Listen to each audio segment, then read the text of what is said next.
Funky.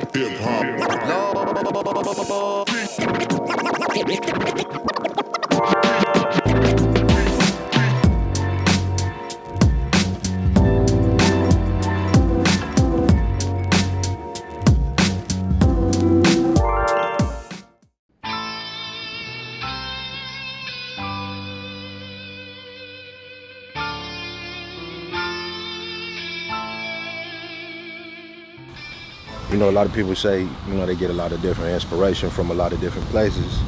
Well, I got a lot of what I do and, you know, how I help people and how, you know, I embrace other people from my grandmother. Definitely a special person to me, somebody that, you know, taught me about the virtues of being a good person as well as being a man.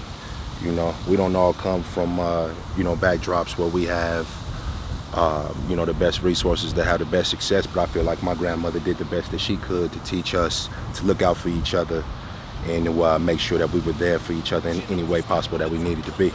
Stop to the forward, dropping the garage is rumbling.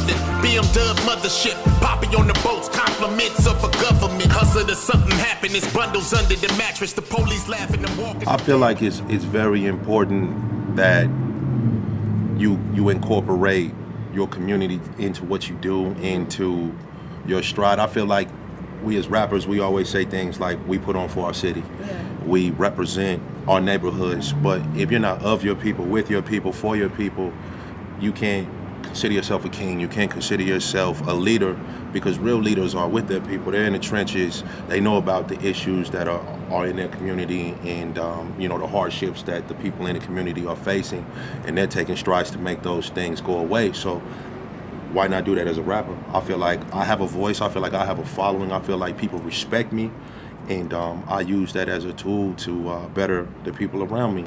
The same community that he does stuff for, he comes from that, you know what I mean? You can't never shit on the people that made you who you are, you know what I mean? He won't have the big story that he tells if it wasn't for his community. So I just love the way he gives back, and I love how he keeps the neighborhoods relevant, you know what I mean? And letting them know that he's always willing to lend a helping hand to the community. I mean, you have to be a leader and be like, no, come over here, let me show you a different way to do this.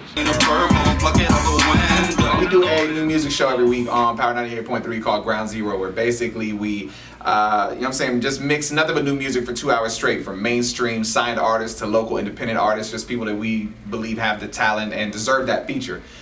We call it the Young Arizona Spotlight, and Trap House was one of the featured artists along with the Black Family, and they've been up numerous times now, bringing us, you know, consistent, good new music. Come get a bird, nigga, if you got the ditches. I ain't talking about the pigeons, talking about the fucking birds. I had you rearrange your kitchen. What I like about Trap is that he's, you know, not only giving good music and showing love to the people around him and pushing the team and the movement that they do. He does so much stuff locally, you know, from like the Thanksgiving giveaways to back to school to everything that he's done like locally is just super cool. A lot of artists don't do that. They're just focused on putting out music and downloads, and he's actually, you know, showing that he gives a damn about the scene and the community and the people. Yeah, right hand on the Bible. Stand tall as the Eiffel with the rifle. Shoot a motherfucker dead with my eyes closed. Eat a motherfucker, beat a motherfucker, Ric Flair, Mike Air, motherfucking heir to the throne. King of my city, heartbeat of my city, I get it, don't split it, heartbeat of my city. I tax for the pussy you see in the city, the mayor, he gave me the key to the city. One-man army, little bullets from your squad, motherfucker, none of that shit harm me. Ride around in the spaceship, base it, face it, facelift, Friday the 13th, nigga, I'm chasing. I love the current state of the hip-hop community right now. I feel like the level of professionalism is very high right now. I see a lot of artists really promoting, really having a lot of visuals, putting out a lot of videos, moving around, touring, and things like that. It's really exciting for me to see it like this, because I remember the dark ages when a lot of those things weren't happening. So it's exciting. I've been knowing Trap for a minute, man. Me and Trap used to work with the same producer named Mike Muhammad. So when I used to go to Mike's house, he used to let me hear Trap music, and I'm pretty sure he probably let Trap, you know, hear mine. So I used to see Trap around, and you know, he's like, man, you know, congratulations, or you know what I'm saying, we'll just, you know, holler at each other, and like, you know, man, I like what you're doing, or let's do this. He was buzzing. It was Yogue Westwood. I was hearing Yogue Westwood and Trap House, while I was in prison. So I'm like, who is Yo Westwood in like Trap House? I remember he was Trap, but then he put a house on it. I'm like, Trap House.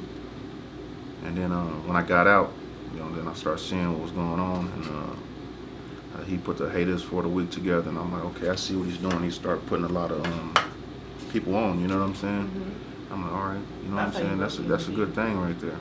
When I started the Black Family, I wanted it to be more so like a brotherhood, fraternity of sorts, where resources all came together, and you know, you can call on your brothers if you needed help, and they would help each other. And at the end of the day, on a bigger scale, it was more so just applying liberation. Everybody's super cool, you know, and what I like about it is that no one is, there's no arrogance with anybody. Like if it's here for Trap's project, they're here just to support Trap's project. You know what I mean? Whoever it is, like everyone is just about the team and the movement. A lot of people that are a part of TBF or part of the Black Family come from different neighborhoods, different traditions, and wouldn't be shaking hands on any other terms other than us coming together for this music, respectfully, you know, whether it be that they from rival neighborhoods or whatever the case. And I feel like it's such a vibrant thing, it's such a positive thing that even people outside of the situation want to work with each other. Yeah. And for me, that's more fulfilling than music could ever be, because it becomes bigger than music at that point. Well, making Billboard, it was something that I wasn't necessarily aiming to do, but I had a feeling that it could possibly happen. It was more so a situation where we had a strategy, we had a game plan. I wanted to push the concrete as hard as I could and make sure that I got retail involved, make sure that I, you know, kind of gave it an old school feel to make people want to drive to the actual stores and pick up the CD. I feel like that's something that you haven't seen in a long time, but the result was making Billboard and you know, getting people excited about the project, and that's what we did. My favorite song on Mr. Perfect is Rome, the intro. Basically, it you know, gives you a walk through me telling a story about, you know, wanting to go to Rome and, you know, hearing that the streets there are paved of gold, and, you know, perfection, you know, can only be tasted by the hand of Satan and things of that nature. All true. And it's just me, you know, being torn between life here on earth and doing the things that I'm doing to make it to the afterlife. Well, having marketing, having promotion involved with a project is very important, for the simple fact that if you don't establish who your audience is, who you're trying to cater to, then you're just blindly, you know, pushing music out to people and just hoping it sticks to a wall. But if you take the time to, you know, establish who your audience is, what their age is, what, you know, if it's, whether it be, you know, 14 to 21, male or female, and, you know, that listens to this type of music or that, then it gives you an opportunity to narrow who you market to. And I think that, you know, having somebody professionally involved, like from a PR standpoint, is good if you can afford it.